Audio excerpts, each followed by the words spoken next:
Warning, this video is intended for audience who are 13 or older. If you are not 13 or older, please fuck off and tell your parents to moderate what you watch online. Alright, so I like how we finally have another Takahara Kinjiro focus episode. And I'm amazed that it is not what I was expected. I thought we were gonna fall on his weird dream sequence. I thought that episode where everyone had like their dream sequence, about their lost ideals, right? Like their unfinished realization, or whatever, was gonna be like play at a major foreshadow a major upcoming part of these characters' story. No, it is not. It is nothing relevant whatsoever. It is. Don't worry about it. So in this episode, instead of worrying about his dead wife or wishing for his dead wife to come back, or the fact that he might be missing his dead wife, as evidenced by his dream sequence, it is actually about, hey, man, this is my old friend, or whatever the fuck. He's back. My this guy was my ultimate enemy, or whatever the fuck.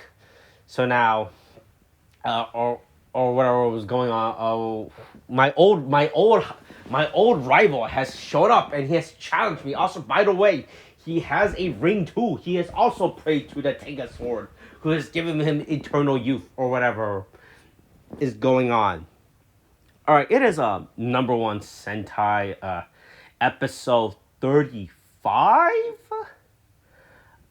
Transform, you too can become younger. It is a Kinjiro focus episode. They remember that Takahara was a character in the show, after jerking up Hoiru for like the last 20 episodes. They're like, oh, should probably remember we have other characters in this show. We should focus on, to be fair, Takahara character is really bland. There's like his entire crux has already been kind of solved in the first episode of his introduction. There's like nothing really more needed to go on with his character. Like, he already lied to his parents saying, yeah, man, hey, your 90-year-old grandpa is out traveling the world. Don't look for me. Don't worry about me. I mean, I'm out exploring the world. Don't worry about how I'm gonna have money, shelter, transportation, travel, or anything about this. But don't worry. Look, you can trust a 90-year-old man. Nothing bad.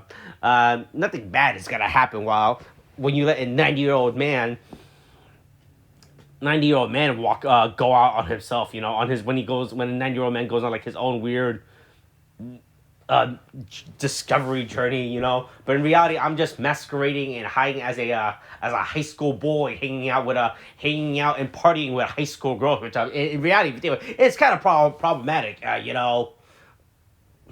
but yeah, so Kinjiro gets confronted by his old rival, I guess, some dude from his past who has the Die Ranger ring. I think there's like 3 or 4 Sentai ring now that are unaccounted for within this show. I remember someone posting about it. I don't remember which are the remaining Sentai rings that are left at this point in the show. But we're pretty much almost done. We pretty much got them all accounted for at this point, that are like split between the 5 or 6 characters and Q-on. So at some point, we gotta do something with these rings, besides the fact that they just randomly exist, But whatever. Hey, a good fight sequence with Die Ranger. I like the camera works that they use. With this thing. It looks really nice. But yeah, he's his old I think Cole, right? Is his name Cole, or was that the No.1 monster, or the fuck? Anyway, it doesn't matter. It doesn't matter. He's here. He wants to old people like to harass other old people, about their issues. They like to get involved for some fucking reason. But so he challenges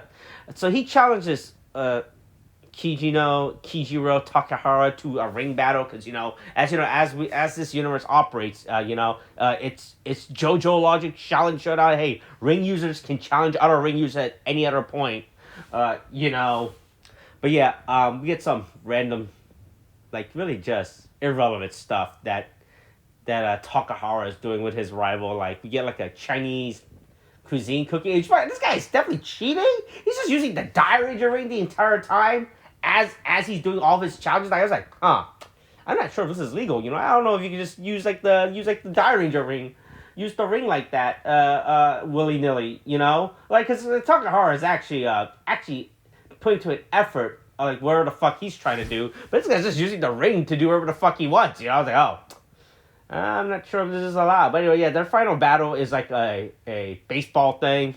You know, that's what old people love. Old people love baseball or whatever the fuck. It's very important. You know, that's why we're gonna spend the rest of this episode. That's why we're not gonna cut away from them doing their baseball. We're gonna completely focus on their baseball battle as is a important crux of their rivalry and character. It's so important that we should not cut away or take our attention away from this important baseball one-on-one between the both of them. But no, we're immediately gonna cut away instead to focus on whatever the fuck the no ones are doing, and they're just there. They had nothing else to do with the rest of the cast this episode. Like they're just standing there to cheer. So they're like, oh man, we can't just have them sit around. So I guess we're gonna have them go fight the No.1 monster this week. It's fight the number one. Oh, not really the number. It's like the grunt people, right? The stupid bell guys. But yeah, we're gonna have them fight them instead. Like oh, I mean, I guess I don't know if we should take away, ignoring the Takahara's important fight, but no, I guess we are. We're just gonna completely ignore them and then focus on the rest of the gang, fighting the No.1 monster and Horu fighting the stupid Megazord instead. Instead of focusing on Takahara and his rivalry, and just have a Megazord fight. You know, that'll waste time. We realized we did not know what else we got to do with these characters, and we got to sell these stupid toys somehow. So let's just focus on that and cut away to that. It's just real funny how they ever hype you up like this baseball fight just to immediately ignore it instead and focus on wherever the fuck the rest of the gang is having that rest of the gang fight to the point where when we finally cut back to Takahara, it's over. They don't even show the ending of the baseball. Like, oh, we just see Takahara come back saying, yeah, hey, yep, that was a baseball fight. That was the greatest baseball fight that has ever been witnessed in history. I can't believe we did not air this. We did not air this fight, you know. But yeah, but no, it turns out no. I guess they call a technicality, they call a foul, saying, oh, hey, they cut away from our cool baseball fight, so we got to reschedule this, you know. Well, we got to reschedule this, or whatever the fuck. But yeah. And then we found out his rivals also wishes eternal youth, which I was like, yeah, sure. I mean, I don't know why you didn't involve Takahara into this. Like, he's off doing his own thing. It's clearly obvious that both you guys are doing your own things. I don't know why you need to bother him. This guy's just trying to vibe and hang out with high schoolers. I don't know what your deal is. Like, I know you want to be young, but why do you want to be young, you know? Don't get involved with whoever the fuck Takahara, whatever the fuck Takahara is doing, you know? But whatever, sure, you know? Yeah. But yeah, that's this week's episode. Hey, we're diving more into Takahara's character. You know, a thing that we have definitely not been ignoring up until this point. You know, I actually don't even remember the last time we even had a character focused episode involving him or discussing. Like I remember more about his stupid little dream sequence than an actual character focused episode involving him. I'm gonna see. Can I actually try to see when was the last time we actually had a character focused episode on him? Boy, not looking good. Ooh, boy, was it? Okay. Oh, was it? Oh, okay. Maybe in episode 10. Was it in episode 10? I'm going through.